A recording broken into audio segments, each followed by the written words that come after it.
saya akan menjelaskan sejarah nasionalisme.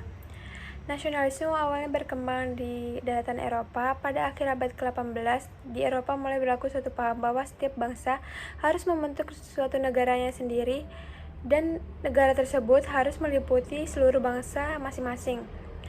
Nasionalisme yang berkembang di Eropa kemudian menjalar ke seluruh dunia.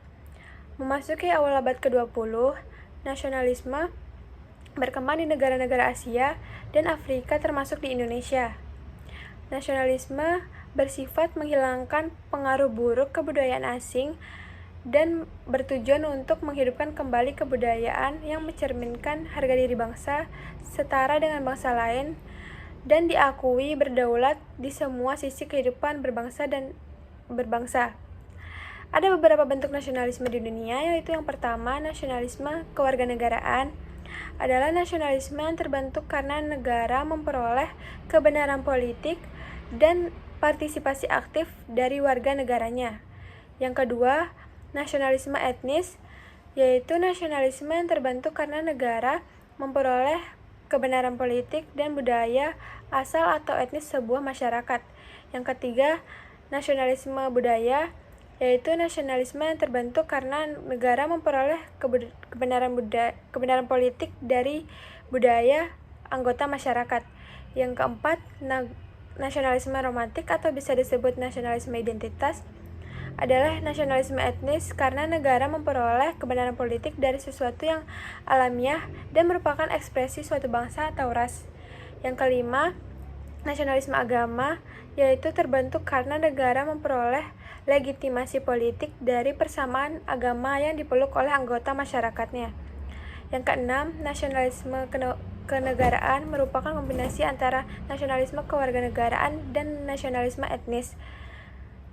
Dalam konsep nasionalisme kenegaraan, bangsa menjadi komunitas yang memberikan kontribusi terhadap pemeliharaan dan kekuatan negara. Sekian dari saya, terima kasih. Pendidikan memiliki banyak peran penting dalam kehidupan. Di antaranya yang pertama, yaitu membentuk karakter yang mengajarkan nilai-nilai seperti kejujuran, kebersamaan, kesantunan, dan juga budi pekerti. Yang kedua, meningkatkan pengetahuan dan keterampilan yang dapat diaplikasikan dalam kehidupan. Yang ketiga, meningkatkan rasa percaya diri sehingga dapat berkomunikasi dan mengekspresikan pendapat dengan lebih baik. Integrasi nasional adalah proses penyatuan berbagai perbedaan yang ada di masyarakat seperti suku, budaya, bahasa, ras, agama, dan faktor kebangsaan lainnya sehingga menjadi satu kesatuan yang utuh. Oke, yang selanjutnya saya akan menjelaskan faktor utama yang dapat mempengaruhi integrasi nasional di negara ini. Yang pertama ada keragaman etnis, budaya, dan agama, yang dimana faktor ini dapat menjadi tantangan dalam mencapai integrasi nasional dikarenakan perbedaan-perbedaan ini dapat menimbulkan ketegangan dan konflik. Upayanya untuk memahami dan menghormati perbedaan ini serta mempromosikan dialog antar kelompok. Kemudian yang kedua ada kesenjangan ekonomi. Ketimpangan ekonomi antar wilayah dan antar kelompok dapat mempengaruhi integrasi nasional. Upaya yang mengurangi kesenjangan ekonomi dan mendorong pembangunan ekonomi yang merata di seluruh wilayah dapat membantu memperkuat integrasi nasional. Selanjutnya yang ketiga, ada politik identitas. Di mana politik identitas seperti penggunaan simbol-simbol keagamaan atau kebudayaan dalam politik dapat mempengaruhi integrasi nasional. Pemahaman yang keliru atau penyalahgunaan politik identitas dapat menyebabkan polarisasi serta konflik antar kelompok. Kemudian yang keempat ada pendidikan dan kesadaran kebangsaan, yang dimana pendidikan memiliki peran penting dalam membangun kesadaran kebangsaan dan pemahaman bersamaan tentang nilai-nilai nasional. Kurikulum pendidikan yang inklusif yang mencakup sejarah budaya dan pluralisme Indonesia dapat membantu memperkuat integrasi nasional dengan membentuk identitas nasional yang kuat dan memperkuat ikatan antar kelompok. Selanjutnya ada keberadaan konflik sosial dan separatisme. konflik sosial dan gerakan separatisme di beberapa wilayah Indonesia dapat menjadi tantangan bagi integrasi nasional.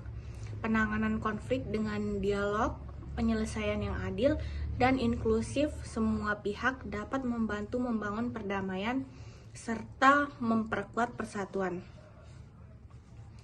Kemudian yang keenam ada kebijakan pemerintah seperti kebijakan otonomi daerah yang sejalan dengan persatuan nasional, perlindungan hak minoritas, dan peningkatan partisipasi politik semua kelompok memiliki peran penting dalam mempengaruhi integrasi nasional.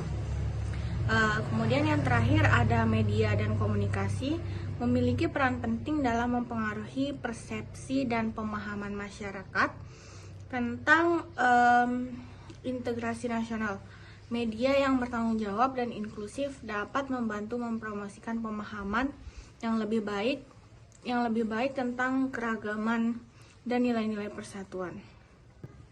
Oke, selanjutnya saya akan menjelaskan keberagaman budaya di Indonesia.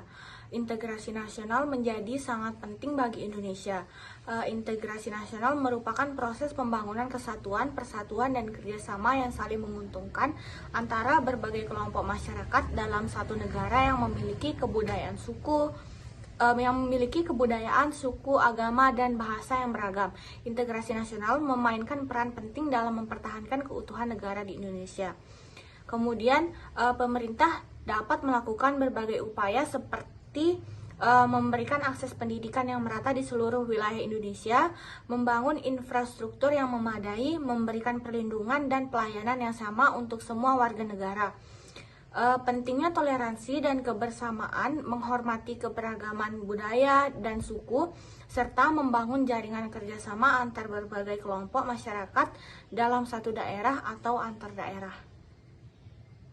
Identitas nasional. Identitas nasional merupakan ciri khas yang membedakan bangsa Indonesia dengan bangsa lain, seperti bahasa nasional adalah bahasa Indonesia, bendera Indonesia adalah sang merah putih, lagu kebangsaan Indonesia adalah Indonesia Raya, semboyan bangsa Indonesia adalah Bhinneka Tunggal Ika, dan lambang negara adalah Garuda Pancasila.